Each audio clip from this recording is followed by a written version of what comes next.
مسیحیت ظاہری بات ہے سیدنا مسیح کے ارد گرد کھڑی ہوئی ہے، نام بھی اسی سے موسوم ہے۔ پہلا سوال جو مسیحی مسلمانوں سے پوچھتے ہیں کہ سیدنا مسیح کے بارے میں آپ لوگوں کی رائے کیا ہے؟ کیا آپ ان کے بارے میں وہ نقطہ نظر رکھتے ہیں جو ہم لوگ رکھتے ہیں، اور اگر نہیں رکھتے تو اس کی کیا وجہ ہے؟ اللہ تعالیٰ کی کتاب قرآن مجید میں اس کو باقاعدہ موضوع بنایا گیا ہے، اور ہمیں پابند کیا گیا ہے کہ دوسرے مذاہب کے لوگ ہوں یا دوسرے نقطہ ہے نظر کے ماننے والے، ہم دین کی دعوت اسی کتاب کے ذریعے سے ان تک پہنچائیں۔ چنانچہ ہدایت کی گئی ہے کہ ذکر بالقرآن من یخاف وعید۔ قرآن مجید مسیحیوں کو بھی مخاطب کرتا ہے، یہود کو بھی مخاطب کرتا ہے، اس کے لیے اہل کتاب کی تعبیر اختیار کی گئی ہے، یعنی وہ اقوام جن کو اللہ کی کتاب دی گئی، خواہ وہ کتاب تورات ہے خواہ وہ کتاب انجیل ہے۔ قرآن یہ بتاتا ہے کہ اللہ تعالیٰ نے کوئی الگ الگ مذاہب نہیں بھیجے، اللہ تعالیٰ کا دین ہمیشہ سے ایک ہی رہا ہے۔ انسان کو اللہ تعالیٰ کی جو ہدایت آدم علیہ السلام کے ذریعے سے ملی ہے، وہی ہدایت سب پیغمبر اس تک پہنچاتے رہے ہیں۔ چنانچہ اس بات کو بطور اصول بیان کیا ہے کہ اے پیغمبر، محمد الرسول اللہ کو خطاب کر کے کہا ہے، اے پیغمبر، شرع لکم من الدین ما وصی بہ نوح والذی اوحینا الیک وما وصینا بہ ابراہیم و موسیٰ و عیسیٰ۔ ان پیغمبروں کے نام لے کے بتایا ہے کہ ہم نے وہی دین آپ کی طرف وحی کیا ہے جو اس سے پہلے ہم نوح کی طرف کر چکے ہیں، جس کی ہدایت ہم نے موسیٰ کو، عیسیٰ کو اور اس سے پہلے ابراہیم کو کی ہے۔ اس دین کے بارے میں ہم نے سب سے یہ تقاضا کیا تھا کہ ان اقیم الدین ولا تتفرقوا فیہ، اس دین پر کاربند رہو، یعنی اور کوئی دین نہیں، یہی ایک دین، خدا کا دین، اسی پر کاربند رہو اور اس میں فرقے نہ بناؤ۔ لیکن یہ آپ جانتے ہیں کہ انسان فرقے بننے اور فرقے بنانے سے باز نہیں رہتا۔ چنانچہ قرآن مجید کی دعوت یہ ہے کہ تم سب اسلام کے پیرو ہو، اے یہود تم بھی، مسیحیو تم بھی، اہل کتاب تم سب اسلامی کے پیرو ہو۔ یہ فرقے تم نے اس دین میں بنا دیے ہیں، کسی کا نام یہودیت ہے، کسی کا نام مسیحیت ہے، یہ تمہارے بنائے ہوئے فرقے ہیں۔ تمہارے باپ ابراہیم کا دین یہی دین اسلام تھا، اور دین اسلام کسی شخص سے وابستہ ہونے کا نام نہیں ہے، یعنی اسلام کسی پیغمبر کا نام نہیں ہے، کسی ہستی کا نام نہیں ہے۔ پیغمبر کا نام یا ہستی کا نام یہ تمہاری شناخت نہیں بنایا گیا، بلکہ اللہ تعالیٰ کے ساتھ یہ رابطہ ہو جائے کہ وہ میرا پروردگار ہے اور میں نے اپنی مرضی کو اس کے تابع کر دیا ہے۔ یہ مطلب ہے اسلام کا۔ اسلام کا مطلب ہے ٹو سرنڈر، یہ سبمیشن کا مفہوم ہے، یعنی اس میں یہ بتایا گیا ہے کہ میں نے جب اپنے بندہ ہونے کو سمجھ لیا تو اب میں نے اپنے وجود سے اس بات کا اظہار کر دیا کہ بندے کی حیثیت سے اب میں اپنے پروردگار کے اپنے آپ کو سپرد کر رہا ہوں۔ ٹھیک۔ چنانچہ اسلام کا کلمہ ہی وہ ہے جو سیدنا ابراہیم کی زبان فیض ترجمان سے نکلا ہے کہ اسلمت لرب العالمین، پروردگار میں نے اپنے وجود کو تیرے سپرد کر دیا، جہانوں کے پروردگار کے سپرد کر دیا ہے۔ ہم مسلمانوں کو جو رات کی دعا سکھائی گئی ہے اس میں اسی کا اقرار کرنے کی تعلیم دی گئی ہے کہ اسلمت نفسی الیک ووجہت وجہی الیک وفوضت امری الیک، یعنی میں نے اپنا وجود تیرے سپرد کر دیا، پروردگار میں نے اپنا چہرہ تیری طرف کر لیا، میں نے اپنے معاملات بھی تیرے حوالے کر دیے۔ تو اس طرح اپنے آپ کو من البدایہ الی النہایہ پروردگار کے حوالے کر دینا، ابتدا سے انتہا تک اس کے سپرد کر دینا، اس کا نام اسلام ہے۔ اس سے گویا قرآن ان کو یہ دعوت دے رہا ہے، مسیحی حضرات کو بھی اور یہود کو بھی یہ دعوت دے رہا ہے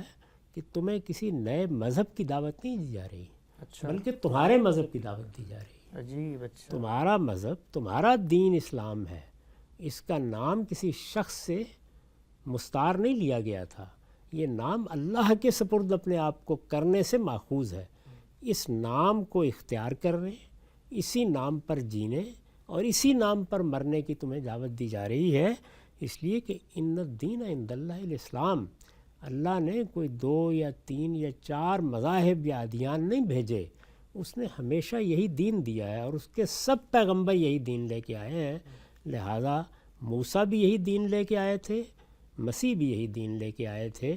ان پر اللہ کی سلامتی ہو، وہ کسی اور دین کے علمبردار نہیں تھے، وہ اسلام کے علمبردار تھے۔ ابراہیم کا دین بھی اسلام تھا، موسیٰ و عیسیٰ کا دین بھی اسلام تھا، اس لیے ہم تمہیں تمہارے دین کی طرف آنے کی دعوت دے رہے ہیں،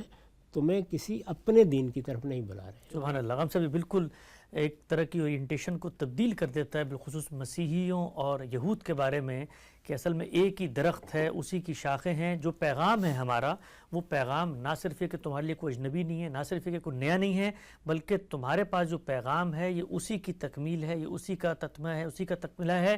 اس کی طرف آؤ۔ اچھا ہم صاحب، پھر اس اورینٹیشن کے ساتھ جب ہم جائیں گے تو قرآن مجید کو جب ہم پڑھتے ہیں، ظاہری بات ہے ہم اپنی کتاب ان کے سامنے پیش کریں گے، وہاں پر تو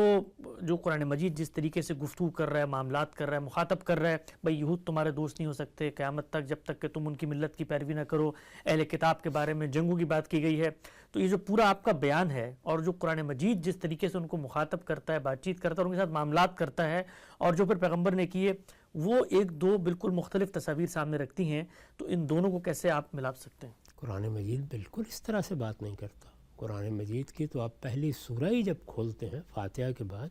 وہ سورہ بقرہ ہے، اس میں تمہید کے بعد بہت محبت کے ساتھ خطاب کیا گیا ہے،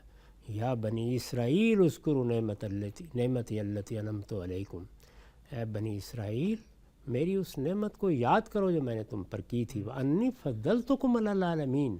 میں نے تمہیں دنیا کی سب قوموں میں سے الگ کر کے اپنے لیے تمہارا انتخاب کیا تھا، اور اس طرح دنیا کی سب قوموں پر تمہیں فضیلت دی تھی۔ اس کے بعد اسی دین اسلام کی ان کے سامنے وضاحت کی گئی ہے، یہ دین ایسے دیا گیا تھا، اس کی یہ تعلیمات ہیں، اس میں تمہیں اس بات کی طرف بلایا گیا تھا، یہ توحید کا دین ہے، اس میں آخرت میں اللہ کے حضور جواب دہی کے احساس کے ساتھ جینے کے لیے کہا گیا تھا، تم نے اس کو فرقوں میں بانٹ لیا ہے، اچھا تم نے اس میں تبدیلیاں کر لی ہیں، تم نے اس کو الگ الگ کر کے اپنی شناخت قائم کر لی ہے۔ چنانچہ یہ بتایا گیا ہے انہیں، اور آپ دیکھیں آیت 62-66 تک جاتے جاتے ایک ایک چیز کو واضح کر کے یہ بتا دیا گیا ہے کہ میرے ہاں آنے کے لیے کوئی نام رکھنا ضروری نہیں ہے، اس وجہ سے تم یہودی ہو، نصرانی ہو، صابی ہو، تمہارا کوئی بھی نام ہے، اس کی بنیاد پر میرے ہاں تم کامیاب نہیں ہو سکتے۔ کامیابی کا معیار کیا ہے؟ اسلام کی دعوت، اور اسلام کی دعوت کیا ہے؟ اللہ پر سچا ایمان، آخرت پر سچا ایمان اور اچھا عمل۔ تو قرآن مجید تو یہاں سے بات کرتا ہے۔ انہوں نے جب ماننے سے انکار کر دیا، یعنی رسالت مآب صلی اللہ علیہ وسلم نے اس طرح دعوت دی، اس طرح پیغام پہنچایا، جب ماننے سے انکار کر دیا، دشمنی پر اتر آئے، جنگ و جدال پر اتر آئے،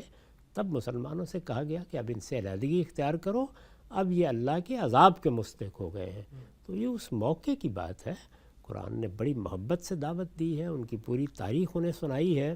انہیں بتایا ہے کہ تمہارے پیغمبر تمہارے پاس کیا دعوت لے کے آئے تھے، ان کی اپنی شخصیت کیا تھی، انہوں نے تمہیں کیا پیغام پہنچایا تھا۔ اسی اصول پر بقرہ میں، اسی اصول پر آل عمران میں، اسی اصول پر نساء اور مائدہ میں ان دونوں گروہوں کو دعوت دی گئی ہے، بڑی بے مثال طریقے سے دعوت دی گئی ہے۔ اس میں تو قدم قدم پر ان سے کہا گیا ہے کہ تم بھائی بھائی ہو، تعالوا الی کلمۃ سواء بیننا و بینکم، آؤ اس چیز پر ہم سب جمع ہو جائیں جو تمہارے اور ہمارے درمیان مشترک ہے، وہ اسلام ہے، وہ توحید ہے۔ یہ تم نے جو اس میں خرابیاں پیدا کی ہیں ان سے نجات حاصل کرو۔ یہ تو مسلمانوں میں اس وقت جو فرقے ہیں ان کو بھی جب اسلام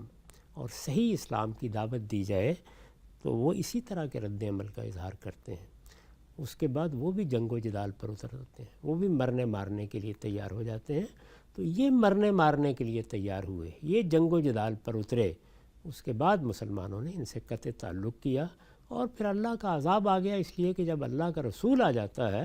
تو معاملات یوں ہی چھوڑ نہیں دیے جاتے، وہ فیصلے تک پہنچ جاتے ہیں، جس کو قرآن نے کہا ہے نا کہ قضی بینہم بالقسط وہم لا یظلمون، اس کے بعد تو پھر آسمان کا فیصلہ ہو جاتا ہے۔ تو یہ فیصلے کے دور کی آیات ہیں جن کو پڑھ کر بعض اوقات ہم بالکل غلط تاثر خود حاصل کرتے ہیں، غلط تاثر لوگوں کو دیتے ہیں، اس لیے کہ ہمیں یہ توفیق ہی نہیں ہوتی کہ ہم قرآن مجید کو کتاب کی حیثیت سے پڑھیں۔ یہ جن صورتوں کو میں نے ذکر کیا ہے، پہلی 5 صورتیں،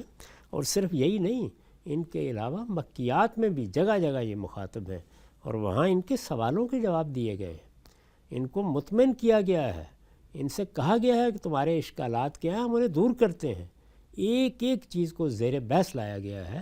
اس طرح کا لب و لہجہ قرآن نے کہیں اختیار نہیں کیا، بلکہ ان کی فضیلت کا اقرار کیا ہے، ان کے استفاء کا اقرار کیا ہے، یہ بتایا ہے کہ یہ ذمہ داری تمہیں دی گئی تھی، تم نے اس میں یہ خرابی پیدا کی، اللہ تعالیٰ نے اگر تمہیں معزول کیا ہے تو اس کے وجہ یہ ہے۔